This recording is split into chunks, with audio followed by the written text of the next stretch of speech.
15 phone call करलू अपने रिश्तेदारी तय दगड़ी तय जुदड़ी आपे बड़ा संबंध जिन कि अब आरे दो हम उन पलटी पर दियों किले की ये बोलला अरे मोदी जी ने बड़े काम करियों, राहुल गांधी जी ने बड़े काम करियों। अरे जब ये मुझे आवारा जो पशुचन घूमना ना यूं सांड होते भगवान मोदी जी निहोण ओला यको गुआ दिन चेणो और यकाती ये बीचिन पर मैं जन बोली यूको रिमोट कंट्रोल दिल्ली ची अरे जबरदस्ती तो अपने रिमोट कंट्रोल पर बोलन कि हाँ वो सांड को भगाओ जबरदस्ती इनके एक अदर पिटेल पालू यको को आदमी चुना एक मौका है। बहुत बहुत धन्यवाद, आभार रुद्रप्रयाग का, प्रणाम। जय श्री केदार, जय जय उत्तराखंड, धन्यवाद। बहुत बहुत धन्यवाद बड़े भाई त्रिभुवन चौहान जी। और अब मंच पर आमंत्रित करना चाहता हूँ, जैसे त्रिभुवन चौहान जी बता रहे थे उत्तराखंड की बहुत बड़ी शख्सियत है बॉबी पंवार जी। एक बार जोर तालियों, जोरदार तालियों से बॉबी भाई का स्वागत करेंगे और हम आप माइक दूंगा बॉबी भाई को मंच को संबोधित करने का कष्ट करेंगे। बहुत बहुत धन्यवाद मेरे भाई। आज केदार बाबा की पावन धरती पर, इस छाती माटी पर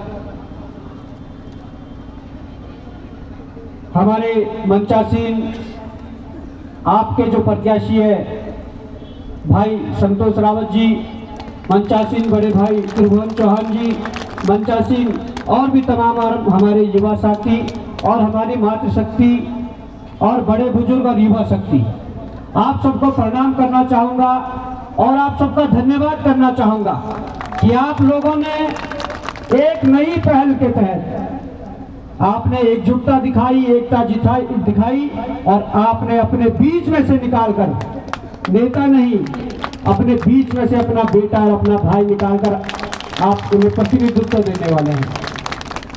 आज ये प्रदेश की जरूरत है, केवल रुद्रप्रयाग की जरूरत नहीं है, ये प्रदेश की जरूरत है। और प्रदेश के भीतर भाई संतोष जैसे कई नौजवान संघर्ष कर रहे हैं, कई नौजवान इस बार निर्दलीय चुनाव लड़ रहे हैं। अगर रुद्रप्रयाग की जनता भाई संतोष रावत जी के हाथों को मजबूत करती है तो निश्चित तौर पर ये केवल रुद्रप्रयाग ही मजबूत नहीं होगा, ये पूरा प्रदेश मजबूत होने वाला है। अगर रुद्रप्रयाग की जनता भाई संतोष रावत के हाथों को मजबूत करती है तो ये केवल एक चुनाव तक मजबूती इन्हें नहीं मिलेगी, ये आपके बच्चों के रोजगार को भी मजबूत कर रहा है। ये अपने जो संसाधन, हमारे जो संसाधन है, उन संसाधनों पर जिस प्रकार से बाहरी लोगों का हक अधिकार जमे पड़े हैं, सारा पैसा उत्तराखंड से बाहर जा रहा है। जो ठेके टेंडर, जो काम हमारे युवा साथियों को मिलना चाहिए, उसके लिए गुजरात से कंपनियां आ रही है, उसके लिए हरियाणा से कंपनी आ रही है, उसके लिए महाराष्ट्र से कंपनी आ रही है और वो यहाँ पर काम तो कर ही रही है पर अवैध तरीके से भी काम करके सारा लूट खसोट के ले जा रहे हैं। क्या हमारे युवा इस काबिल नहीं है? इन माताओं से पूछिए कि उनके बच्चे घर पे खाली बैठे हुए हैं, क्या उनके हाथों के लिए काम नहीं है? आज लड़ाई अस्तित्व और अस्मिता की है, आज लड़ाई अपने स्वाभिमान की है और उस स्वाभिमान को जिंदा रखने के लिए आपको संतोष भाई के हाथ मजबूत करने पड़ेंगे। हम लोगों ने कई वर्षों से इस प्रदेश के अंदर बहुत सी लड़ाइयां लड़ी है। वो लड़ाई चाहे युवाओं के रोजगार की लड़ाई हो या जब युवाओं के भविष्य को बेचा जा रहा था, वो लड़ाई चाहे उनके भविष्य को बचाने की, उन भ्रष्टाचारियों के खिलाफ हो। जब ये लड़ाई लड़ी गई तो केवल बॉबी पंवार अकेला नहीं था, आपके बच्चे जो देहरादून में रहते हैं उन लोगों का सहयोग मिला, वो कंधे से कंधे मिलकर बॉबी पंवार के साथ खड़े हुए, तब जाकर हम सब ने मिलकर 100 लोगों को, 100 भ्रष्टाचारियों को जेल के भीतर भेजा। तब जाकर उत्तराखंड सरकार को, जो धामी जी जगह जगह जाते हैं और कहते हैं कि हमने नकल रोधी कानून बना दिया, तब उन्हें वो नकल रोधी कानून बनाना पड़ा।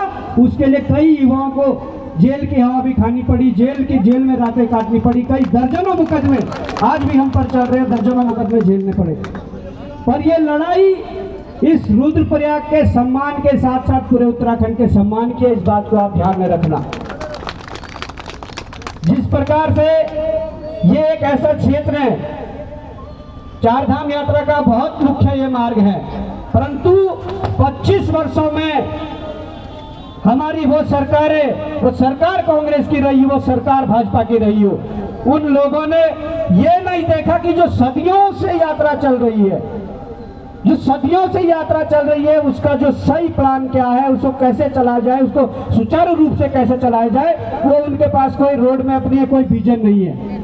वो इसलिए नहीं है कि वहाँ टिकट उन लोगों को मिलते हैं जो अटैची लेकर जाते हैं। संतोष भाई ने अगर कुछ वर्षों में समाज के बीच रहकर काम किया हो, ये तो उसका नतीजा है कि आप उसके साथ खड़े हैं। पर कल के दिन आपका बच्चा भी संतोष भाई की जगह हो सकता है, जो आज समाज सेवा कर रहा हो, जो कल यहाँ का अध्यक्ष बनना चाहता हो, यहाँ का विधायक बनना चाहता हो, मंत्री बनना चाहता हो, मुख्यमंत्री बनना चाहता हो। किस्मत किसकी कब पलट जाए कोई पता नहीं है। जब मोदी जी चाय बेचकर प्रधानमंत्री बन सकते हैं, तो क्या आपका बच्चा, उसके अंदर क्या काबिलियत होगी, वो भी बन सकता है। तो अगर हमारे गरीब व्यक्ति जो हमारे साथ कंधे से कंधे मिलाकर चलते हैं, जो हमारे समाज के बीच से आते हैं, जो अपनों के बीच से आते हैं, जो उसकी दुख और पीड़ा समझ पाते हैं, ऐसे लोगों के हाथ हमेशा मजबूत करने चाहिए। क्योंकि ये वाक्य मैं आपको बताता हूँ, त्रिभुवन भाई ने बोला कि हमने लोकसभा चुनाव लड़ा।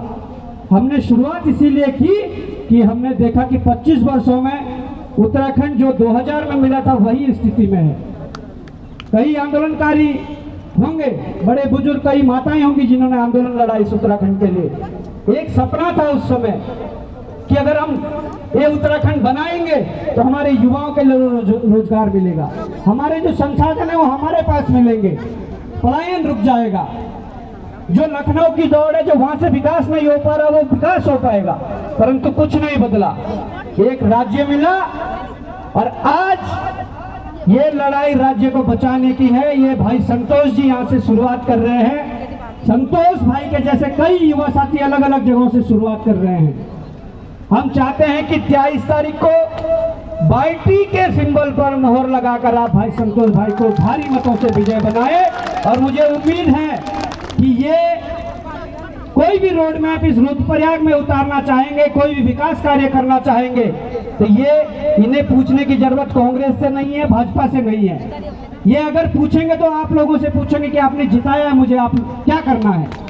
और अगर आप किसी पार्टी के प्रत्याशी को जिताते हैं तो निश्चित तौर पर वो पहले अपने मुख्यालय में जाएगा, पूछेगा कि कहाँ से कमीशन बचेगा, कहाँ से क्या होगा, क्या करना है।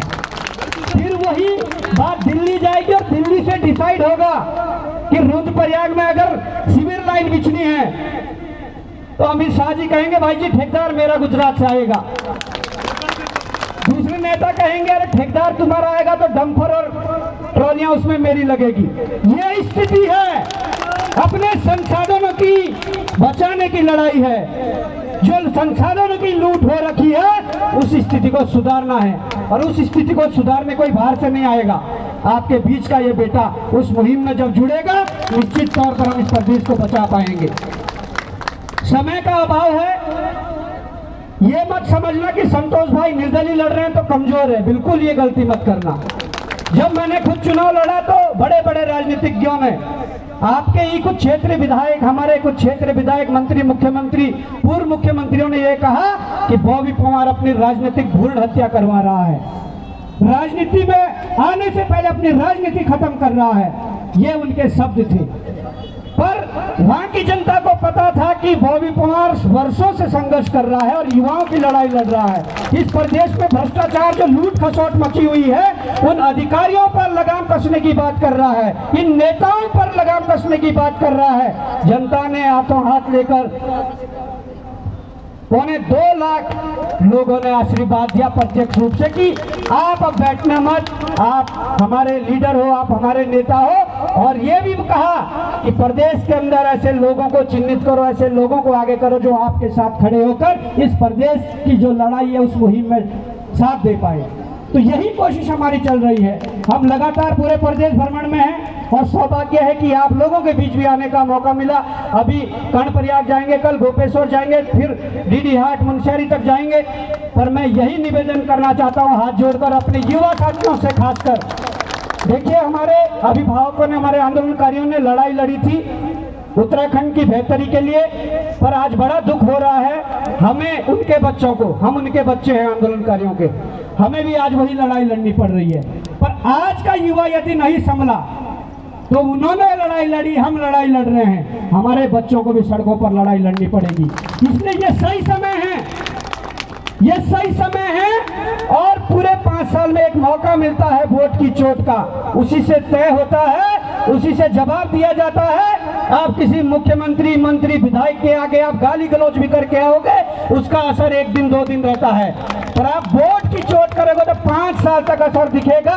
5 साल बाद उन्हीं दलों को ये सबक मिलेगा कि अच्छे लोगों को टिकट देना पड़ता है।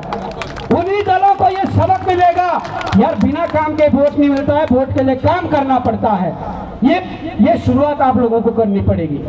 समय कम है, लगातार पीछे से भी बोल रहे हैं कि कर्णप्रयाग से फोन आ रहे हैं। मैं चाहूंगा कि संतोष भाई अपने ओजस्वी विचारों से आप लोगों के बीच अपनी बात रखें और उसके बाद हम भी कर्णप्रयाग के लिए रवाना होंगे और आप सबका आशीर्वाद भाई संतोष भाई को मिले, मैं ऐसी कामना करता हूं, आप लोगों से प्रार्थना करता हूं। धन्यवाद। जय हिंद, जय भारत, जय उत्तराखंड।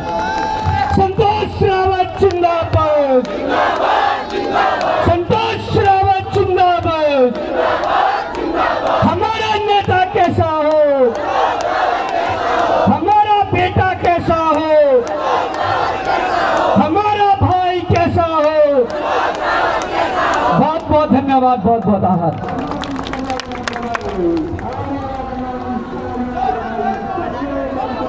बहुत बहुत धन्यवाद। मेरी मातृशक्ति आप सबके चरणों में नमन करता हूँ, प्रणाम करता हूँ। और आज मुझे पूरी उम्मीद है आपने जो मुझे आशीर्वाद दिया है, इस आशीर्वाद की गूंज दिल्ली तक जाएगी, इस आशीर्वाद की गूंज विधानसभा तक जाएगी, संसद भवन तक जाएगी। और रुद्रप्रयाग के विकास में आपका भाई, आपका बेटा सबसे आगे खड़ा रहने का काम करेगा। हमारे बीच में बहुत सम्मानित जो हमारे भाई हैं बॉबी पवार जी, जिन्होंने बेरोजगारों की लड़ाई लड़ने का काम किया, पेपर लीक वालों को जेल भेजने का काम किया, जो आपके बेटे की नौकरी पर डाका डाल रहे थे, आपकी बहन की नौकरी पर डाका डालने का काम कर रहे थे, उनको अगर किसी ने जेल भेजने का काम किया तो बॉबी पवार जी ने किया। एक बार जोर से नारा लगाएंगे, बॉबी पवार, बॉबी पवार, युवाओं की आवाज, त्रिभुवन चौहान। मैं बहुत बहुत धन्यवाद और स्वागत करता हूं बॉबी भाई का। आप हमारे बीच में उपस्थित हुए और आपने हमें आशीर्वाद देने का काम किया। बहुत बहुत धन्यवाद और बहुत बहुत स्वागत बॉबी भाई का। हमारे बीच में हमारे बड़े भाई, आपने देखा होगा पूर्व में भी हमारे बीच में जब हमारी परिवर्तन रैली थी उसमें भी आने का काम किया, बड़े भाई त्रिभुवन चौहान, इनका भी मैं यहाँ पर बहुत बहुत हार्दिक स्वागत अभिनंदन करता हूँ। हमारे बीच में बहुत ही बुजुर्ग हमारे नेगी जी बैठे हुए हैं जो आर्मी से रिटायर हैं, हमारे बीच में बहुत ही सम्मानित जसपाल भारती जी बैठे हुए हैं, उनका भी स्वागत है। हमारे बीच में 2 बार के पूर्व सभासद भाई सुरेंद्र भंडारी जी बैठे हुए हैं, इनका भी स्वागत है। हमारे बीच में सुनील भाई बैठे हुए हैं, हमारे बीच में हमारी महिला मंगल दल और तमाम कीर्तन मंडली, जितने भी लोग हैं, मैं आप सबका स्वागत और अभिनंदन करता हूं। हमारे बीच में भाई टाटा सुमो यूनियन के अध्यक्ष भाई गणेश सेमवाल जी हैं, आपका भी हार्दिक स्वागत अभिनंदन करता हूं। मैं निवेदन करूंगा आप मंच पर आए भाई गणेश सेमवाल जी, और जितने भी लोग अप्रत्यक्ष प्रत्यक्ष रूप में यहाँ पर आए हैं, आप सबका, और जो सोशल मीडिया के माध्यम से भी हमें देख रहे हैं, आप सबका भी मैं स्वागत अभिनंदन करता हूँ।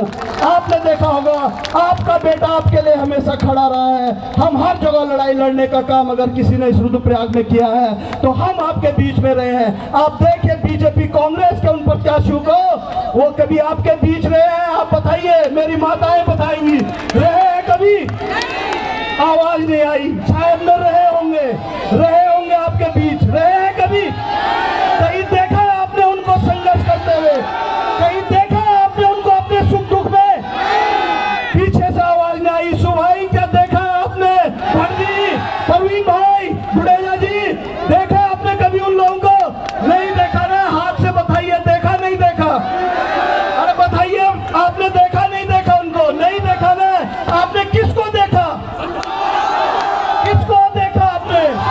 अपने बेटे को देखा आपने। हर संघर्ष में, हर जगह आपके बीच खड़ा रहने का काम हमने किया है, और हमें तो गर्व होता है कि हमारी माताएं हमें आशीर्वाद देती है, और हम किसी के दरवाजे पर जाते हैं तो उनके चेहरे का भाव देखकर जब मैं प्रचार में जा रहा था, मुझे उम्मीद नहीं थी कि मुझे इतना अच्छा रिस्पांस मिलेगा। जब मैं अपनी माताओं के घर पे जा रहा हूँ, बेल बजा रहा हूँ, तो दरवाजा खुलते ही जैसे मुझे देख रहे हैं तो कह रहे हैं संतोष आ गया।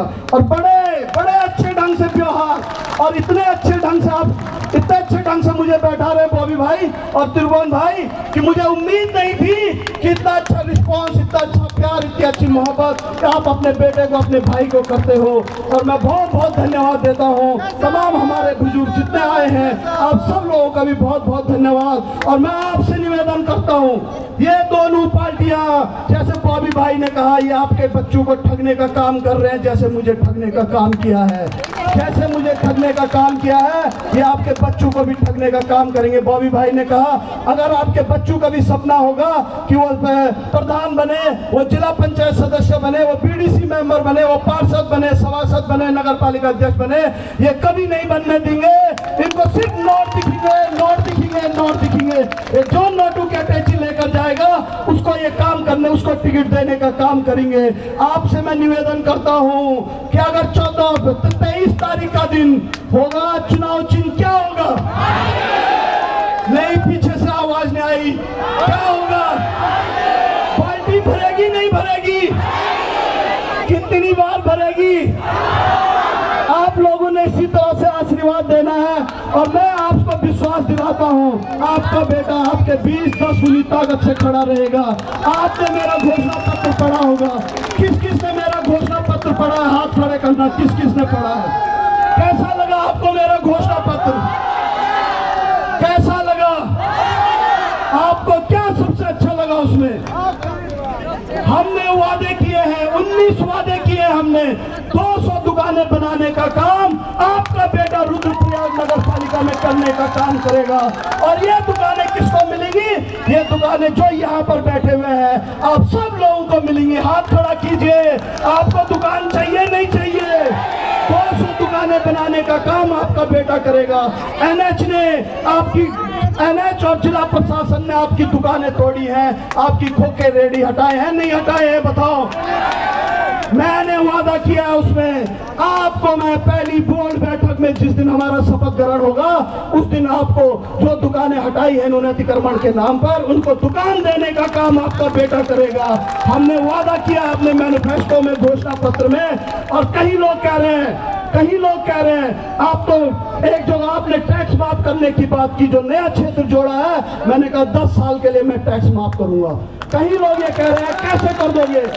आपने तो एक तरफ से कहा टैक्स माफ होगा, एक तरफ से आप एक साल में जो 90 लाख नगर पालिका की आमदनी है उसको 5 करोड़ करने का वादा किया हमने। भाई साहब, पहले बोर्ड पहला जो हमारा घोषणा पत्र में पहला वादा है, हम 5 करोड़ नगर पालिका की आय करने जा रहे हैं। कई लोग कह रहे हैं कैसे कर दोगे? अरे भैया, हम टैक्स भी नहीं बढ़ाएंगे, हम अपनी दुकानें बना रहे हैं, हम अपने संसाधन बढ़ाएंगे, तब जाकर हम आमदनी करने का काम करेंगे।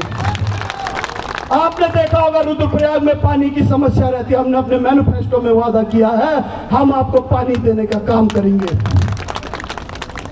स्टेडियम आपने देखा, गुलाब राय का यूज सारे नेता करते हैं, हर जगह गुलाब राय मैदान की बात होती है, सारे कार्यक्रम गुलाब राय मैदान में होते हैं। किसी की शादी हो, कोई कार्यक्रम हो, किसी मंत्री को आना हो, VIP को आना हो, तो वो कहाँ रुकता है? गुलाब राय मैदान में। और गुलाब राय मैदान के लिए आज तक कभी किसी नेता ने नहीं सोचा। आजकल बड़े बड़े नेता, हमारे विधायक जी हैं, बीजेपी के विधायक जी बहुत सम्मानित है, बहुत मान सम्मान करता हूँ उनका, उनका बहुत बड़ा संघर्ष है, पर आजकल जाकर वो